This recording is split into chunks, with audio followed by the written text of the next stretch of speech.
So when I came out of the tunnel in Freedom Hall in Johnson City, sold out crowd, I walked in front of Mike's bench and I handed him my bobblehead as a gift. Now, you know he's always eating popcorn. Yeah. And so during the game, he looked down at me and he would flick my head like that, and my head would be bouncing back and forth. I thought that was kind of cruel. And then when we played at Wofford one night, I had a 7-foot center, Peter Jerkin, and Mike had Storm Murphy jump center on Peter Jerkin. I smiled at me. I went, good one, Mike. And then he tipped it over there to Fletcher McGee, and Fletcher McGee was standing right in front of me, shot it and made it in front of the coach's box. So we've had a lot of good memories, and I really wish that, I thought maybe I'd try to get away from him when he left, but we seem to just keep running into each other, and it's been a lot of fun. He's a good friend and a great coach. What did it mean to beat him in Castle last year? It was great. I mean, we played really well, and it was the first game of the year, so we still had 19 more of those to go. But I told him after the game, I hoped we could keep playing like that, but I thought that was about as good as we could play, and I think we just played at a really high level that day. Coach, you did it so well last year, translating your philosophies for coaching to those transfers. What's the approach to that, and how have you been doing it with this group? It's always kind of the same, Lauren. I've had transfers in the past, and obviously it's been well documented. I was a JUCO coach for a long time, and so you always have a new team pretty much every year. I think that a lot of that just happens in the summer. Those 8 weeks in the summer, we spend a lot of time together. You got to remember, we have 8 weeks in the summer, probably about 5 weeks before we start practice. There's 13 weeks of being together before we even really get to practice. So you get a lot of those things worked out. I think a lot of it is how we do it. We spend a lot of time with the players. As you know, I live right across the street from Wake Forest. They come to my house. My players have to check in the office every day before 1 o'clock and have a conversation with us. I'm very hard on them in practice. I kind of make it me against them, creating a lot of adversity and chaos. And so they have to kind of come together. Well, they do have to come together. And I think for us this time, going to Europe's huge with 10 extra days. That's a great time to bond. I've been there both times we've gone and come back and won 30 or more. Don't hold me to that one. But, I just think it's how we do it.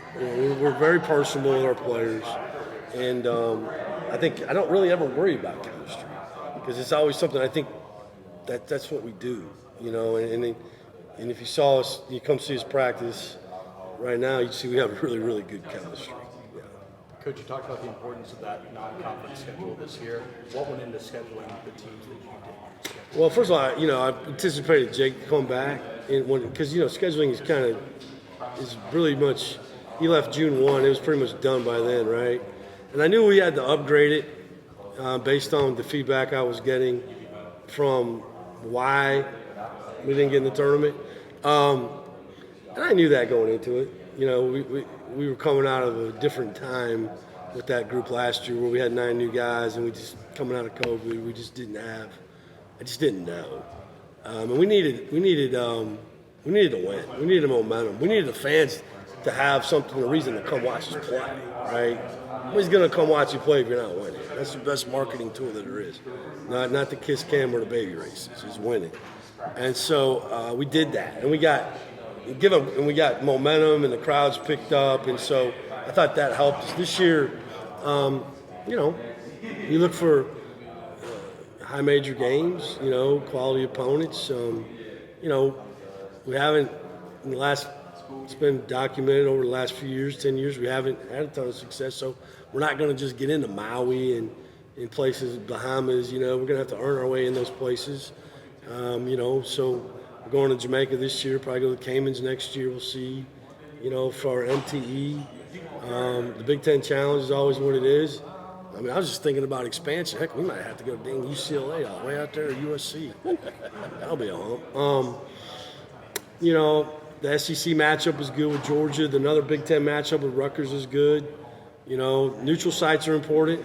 I think you get a little bit better chance to get a quad one out of that. It's going to be very hard or nearly impossible, unless it's the Big Ten Challenge, probably to get a quad one home opportunity in the non-conference. It just doesn't go that way. You know, and that, go ahead. No, go ahead. I didn't think. I was going to say that was my biggest frustration with last year was we didn't get a quad one win on Selection Sunday for beating Carolina or winning at Virginia or places like that. It's just like, come on. You guys were so close to being a tournament team last year. What are some things that are going to be different this year that you think might get you right over that hump and into the tournament? Well, you know, I think the schedule, you know, but here's the thing about schedule. You have to win the right games too, right? It's not just quantity, it's quality. Like had we won, if we don't get beat on the tip against Duke at Duke, do we get in? Probably. You know, that's how close it is when you're on that cut line. You know, I don't know. I mean, you gotta win games, man. But you gotta win in November, and that message was loud and clear for at least for me. You know, in Amelia Island in June was gotta win the right games. You know, and then you gotta hope those guys win too. You know, because that's another important thing. I've played some teams, you know, that like Oregon State last year was coming off an Elite Eight. You know, on paper, it looked like a great game. They only lost one guy. They had a rough year. Didn't help us. You know, so you can't control some of it either. You know, so you just try to win. You know, and keep winning. And you know, I don't know. We'll see. The team. This is a younger team. You know, we went in the portal, but we got younger. The year before we went in the portal and got older, right? And so there's different ways to skin it, and we just went a little bit different direction this year. Following that up. Someone who was on that cut line last year, but also someone who's coached in the SoCo and the ACC, being about to expand. As a coach, I think we're all judged by if we get in the tournament or not. And so I would be anything for coaches that had a better chance to keep their job. Okay? And I'll give you an example. When I was a kid, I love college football. There's 10 bowls, maybe 20, I don't know. Now there's 50. But good for the coaches because now they go to their fan base and say, hey, we went to 6 straight bowl games, 7 straight bowl games. They don't care what bowl it is, right? They really don't. And so I'm for coaches.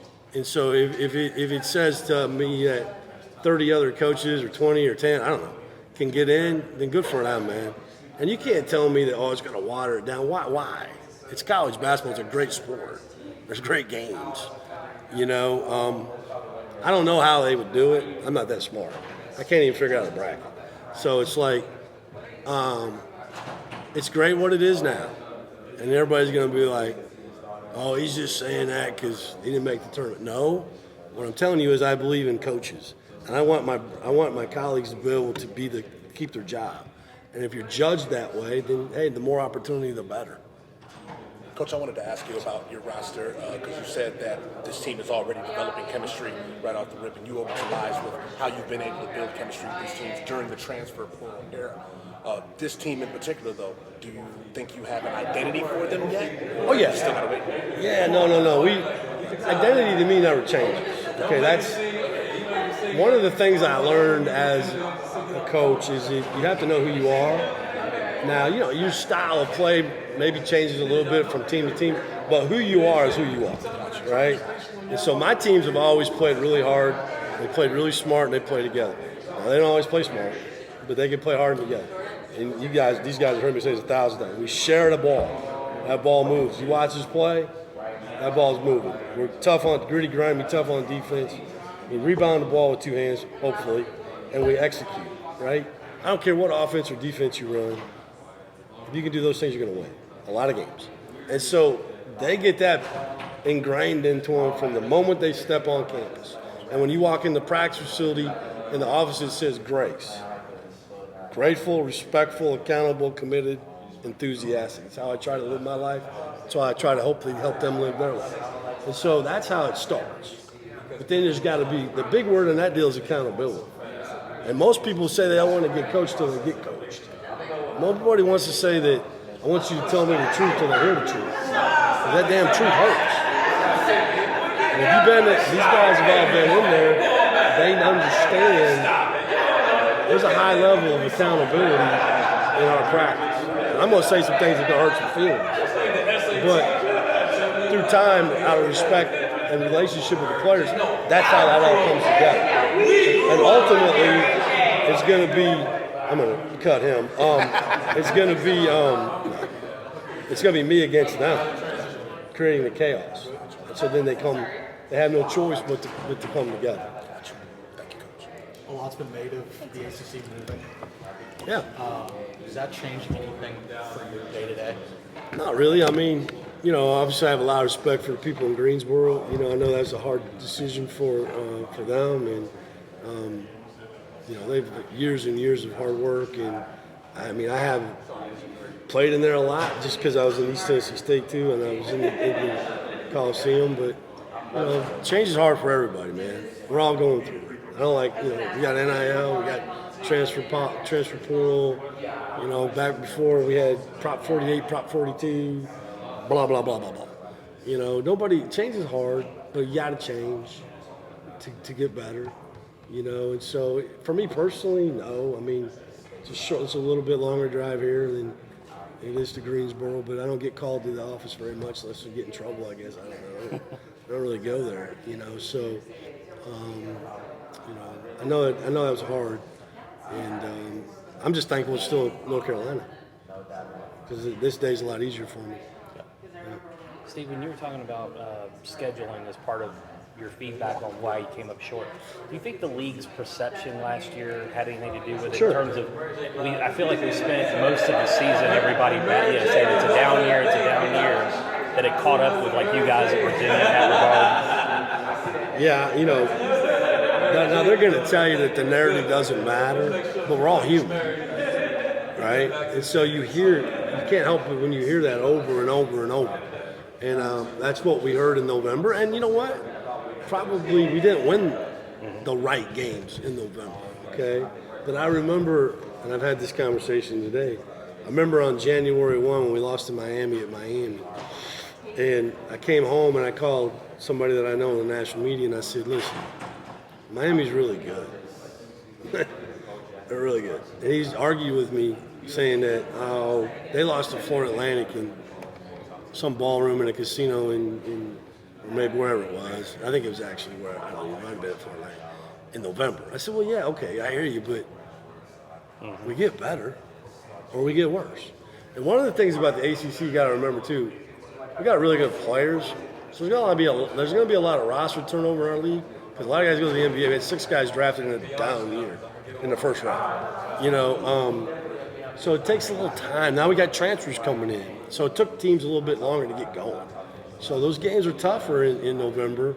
You can lose to those mid-major guys like East Tennessee State when I got everybody back and Connor's got a new team. And you think it's because it's East Tennessee State that you're just going to win. We're going there and whoop you. Well, he's not that good of a coach. Well, I'm just using an example. But I'm just saying it's tricky, and so, yeah, I mean, but the hard part for me was not getting the bump in the league, right? And the narrative was the narrative. Once it got going, it was just there was no way to change it until all of a sudden we went 14-5 in the tournament, and we had 3 teams in the Elite 8 and 2 in the Final Four, won the national championship, and they're like, what are you gonna say now, right? What are you gonna say now? But I get it. It's the body of work. It's the whole season. But we did go 10-1 in that conference. It's not like we didn't win our games, And so we learned. We'll schedule a little bit tougher, but we're still gonna have to win them. Do you think that helps the league from a perception standpoint, though, that what happened in the tournament last year, that everybody's like, oh, maybe it wasn't, maybe we were all wrong, and now you've got all these teams coming back that. Not gonna get fooled again, kind of thing. I think this. I said this at the meetings. I think I've said it. And I'm new. I'm the outlier. Coming in the league, we can't rest on our laurels. We can't rest on the fact that we are the ACC. We are the best league. We have the most national championships. We have the most NBA players drafted ever in the history of the NBA draft. You still got to go out and do it, though. And you still got to have people saying that, and when somebody talks down about our league, we got to come back. We can't just sit there and take it. in my opinion. I'm just not made that way, you know. And so I said that, you know, in the spring. You know, perception is not always reality, you know, and you just got to win, man. But you got to win the right games too. I've heard that loud and clear, you know. And I go back to our deal. You know, everybody wants to talk about, oh, we lost to Clemson and Boston College. Okay, I hear you. It didn't affect us getting a tournament. What affected it if we beat Duke at Duke? Now we're in. Those losses didn't count. They counted on the loss. As far as that, didn't matter. Because the quads were the quads. You know, and the quads can be manipulated, and that's the problem I have with it. I'm going to go back and say it again. We didn't get a quad win for beating North Carolina. We didn't get a quad win for winning at Virginia. Seriously? Come on now. You know, winning at Florida State, winning, you know, sweeping Florida State. I mean, year in and year out. You know, if you'd have told me last year, 3 things. Linus Williams is going to be the player of the year in the league. I'd be, yeah, right. Okay? And if I'd have said it, you said I'm not credible. Jake Gravy is going to be a first-round pick. Come on. And we're not going to get in the tournament because you're going to win 13 league games, but you're not getting into the NCAA tournament. I said, that might have been the biggest fallacy of all of them, right? There's no way. But we didn't. So you deal with it and you move on. And then I got AC coach here. That was the biggest travesty. Steve, would you say is it reasonable of you to expect that the 4 transfers that you brought in this year can give you comparable contributions to what your transfers gave you last year? Not necessarily from an awards and draft standpoint, but from a production standpoint. Yeah, well, okay. I'm a note taker. Linus and Jake had 303 of our 527 assists. Okay, that's a lot of, that's creating a lot of shots for a lot of people. Okay. You know, Dallas played for Tad Boyle. You know, Adeem played for Kermit Davis. Jake played for Greg Lane, and Linus played for, you know, Lon Kruger. It's a different deal, you know. Now, somebody has to produce, right? But I thought, like, we didn't take care of the ball great last year. And there was the times I just had to go. I just closed my eyes and go, all right, Linus has 7 turnovers. But, you know, he's going to get 27, right? But, and then, look, we scrimmage every Saturday. I call it Separation Saturday. You know, I bring in the refs. We've done it twice. We'll do it again this week. But right now, Appleby's got 20 assists and 6 turnovers. You know, Hill just got 13 assists, 5 turnovers. Tuca's got 16 assists, 8 turnovers. Carr 8 and 4, Monsanto 9 and 5, and I got 1, 2, 3, 4. I got about 7 guys shooting over 40, 50% from 3. Every team's different. How that happens, I don't know yet. You know, my teams have always been pretty balanced and spread out. Linus is kind of an outlier last year, a guy that goes and gets, you know, 19. You know, typically 4, 5, 6 guys around 10, 12 points a game. And that's kind of what I see, but we'll see, you know, and we're going to play a tougher schedule. But yeah, they need to play. They need to step up, you know, and, you know, Ty averaged, you know, 11 a game in the SEC. Jow was 16 a game. At Maris, he was freshman of the year. Andrew 10, he was in the NCAA tournament. And, you know, Davion averaged 7 as a freshman in the Big 12. He didn't have a very good year last year, but he's lost 40 pounds. You know, and that's a lot. You know, I did it last year and I gained his back. And so, yeah, they got to play. You know, how they play, and I don't want to do that's dangerous for them. It's not fair to them to say, you're going to be Jake, you're going to be Man, you're going to be Dallas, and you're going to be Dream. I don't know that, but they're going to play and produce. Steve, is there any formula that you use when you're recruiting off the portal like that, or is it basically a seat of the pants kind of gut feeling situation? Yeah, a little bit. I mean, I've always said this. I mean, it's always been important to me to recruit offense, coach defense. So I really don't try to recruit people that can't shoot or score. So that's probably first. Skills really important to me. I guess need also probably factors in there too. Athleticism. I like athletic people. Need. And then, you know, you got to go into a whole deeper thing. It's got, you know, what kind of guy are they? You know, good guy, bad guy. I mean, the hard thing at Wake is you got all that, and then you got to do the academic thing.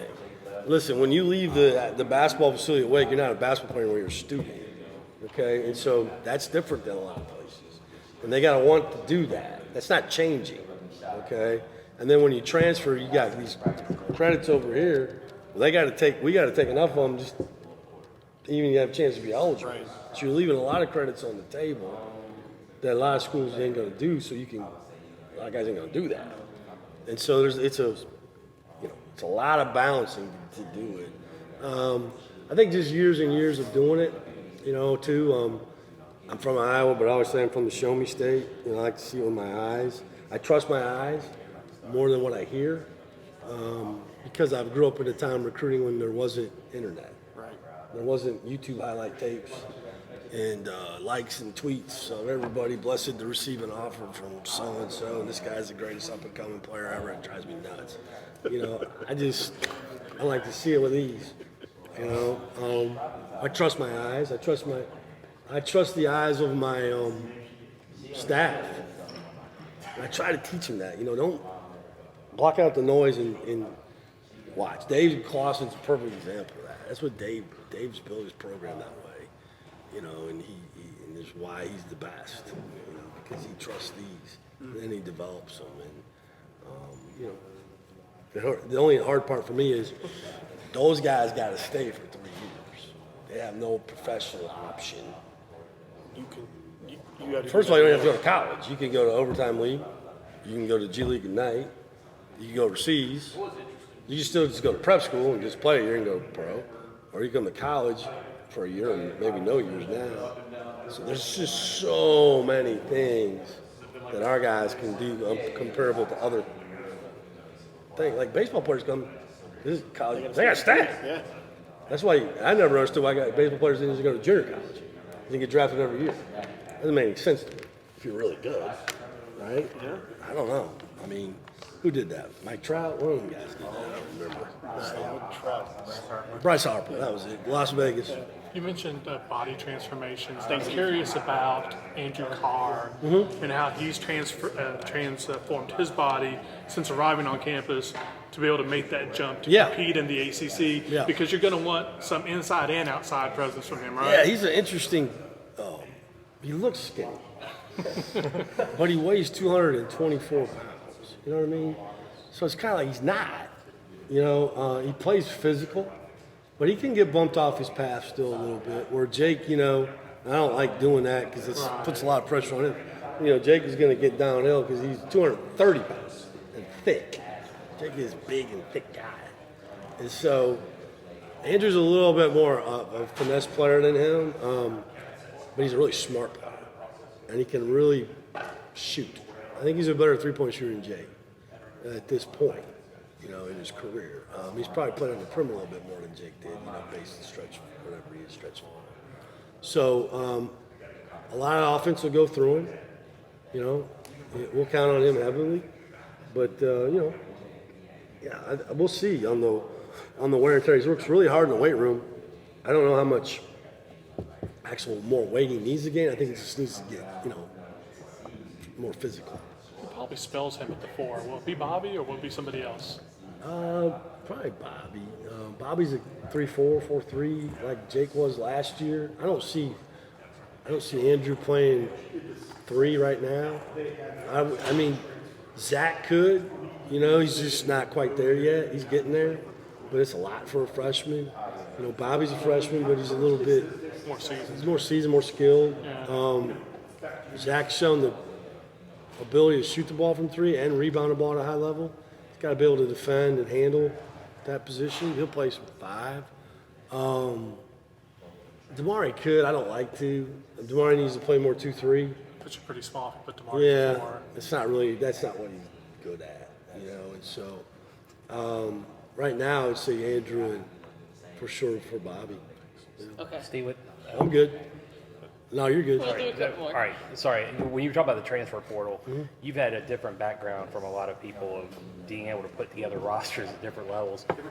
But it seems like we've gone through such turmoil and chaos with the portal that the days of you have 13 scholarships, so use them as a default is past. Like some people talking about, you have to hold scholarships back to kind of deal with what may or may not happen in the spring. Like, how are you managing that Yeah. part of the change? I look at it a little different. I don't look at it like as far as keeping them. I just think it's hard to play everybody. Right. So you got 13 guys on scholarship. Are 13 guys going to play? No. So then who's going to be unhappy? Like back in those days when I started, I redshirted guys. You say redshirt somebody now, I didn't think you lost your mind. But no, or you don't. You just don't believe. No, I believe in you. You're just not ready. Okay. Redshirting has always been valuable, but it's not anymore. And so to answer your question, like I only had 12 guys on scholarship. I didn't use them all because Jake left June 1, and what was I going to get in June 1? And I wasn't going to use the scholarship for somebody that, what if he came back? Right. You know, it's a hard process. But like I think about Pat Summit, you know, women have 15, Pat probably never had more than 10. Now she had 8 McDonald's All-Americans, but they were all going to play. Right. And then nobody else was. And so it's kind of like the scholarship thing's interesting. You know, like, do you save them? I don't know if you save them, but I just think you're going to be hard pressed to play a lot of guys, 13 guys. And so what happens in the spring when they don't play? Right. Well, I guess also that you have the question of, okay, you're trying to recruit guys at the beginning of the year for November, but then like, do you keep diving in on guys with offers? Or do you wait to see who may or may not show up in the it right port? now. Like that part is kind of it's tricky. I mean, I think you got to know. I think what you do is you recruit really hard in the first part here, the fall, and you try to sign the best players you can sign if they can play for you. If they can't play for you, don't do it. I mean, don't fall into that trap, because then you recruit your way right out of your job. You know, and so they're out there. You just got to find them. But then in the spring, then that becomes, you know, like you can go in the portal, but there's competition in the portal, man. Everybody's in the portal. They know. I mean, all those guys go on that one little website, and everybody knows who they are. And they got these. We all got staffs that are watching that thing every day, right? And I mean, there's some programs that are calling every one of those guys. And the difference to me is, high school players. This is what I've learned from just doing it. And this big change. High school players is about recruiting, and then it's a negotiation. In the spring, the negotiation's on the front end, because those guys are in there for a reason. They want to play and they want money. They want NIL. Facts. High school players recruit, negotiation. So, we're going to have to learn to deal with that, and especially where we're at. And so it's caused a lot of, got to re-examine how you do things, and, try to figure out the best way to get the best players that you can get. And but I think it's a process of fall and then spring. You don't just wait. I think it'd be really dangerous just to wait till spring. Well, and I think you've also got with the COVID years too. That's adding like. Oh, I still got it. Yeah, like everybody's getting that mixed into the equation, which is sort of, how long do you have guys? Twofold. Number one, like they asked that question last night. Somebody on the phone I was recruiting asked me, was Davian and Ty really done? Yes, that's it. They should be done. They're getting their 5th year right now. But it's a great question, because I don't think a lot of people are asking that question. And I know some people that I've recruited against that have said so-and-so's on their team is done when I know they're not. They got another year, but they'll put senior on the roster, but the reality is they got another year. I know there's a lot of that going on. Okay, and that's a really good question for somebody to ask. But the other side of it too is you also have COVID recruiting. Like for instance, when I got the job, I got a whole group of sophomores I never saw play. So I mean, and I'm not the only one, but I am the only one that got a new job. And so it's like Carter Witt. I mean, he's obviously gone now, but first time I met Carter Witt was when he came in the office for practice. I never even met the kid, and Robert and Lucas and Matt and Cam. I never met them. I never watched them play except on some film. So, yeah, I think there's twofold on COVID on some of that too. You know. What else? How was separation Saturday? It was good. We did a little different. We did two 20-minute halves, different teams instead of just one for 40. Everybody kind of had Cam had a moment. Cam had a 22-point half in the second one. Ty played really well. Davian, Damari shot it okay, but rebounded it. I'm trying to think who else played well in that deal. Luke played okay. Jao was really good. He went the line 9 out of 11 times. Cam was 7 of 7 from the line, if I remember right. You know, Davion's starting to come on a little bit. Bobby's hit the wall a little bit, turning it over a little too much. He'll be fine. He's freshman, you know, and it's October.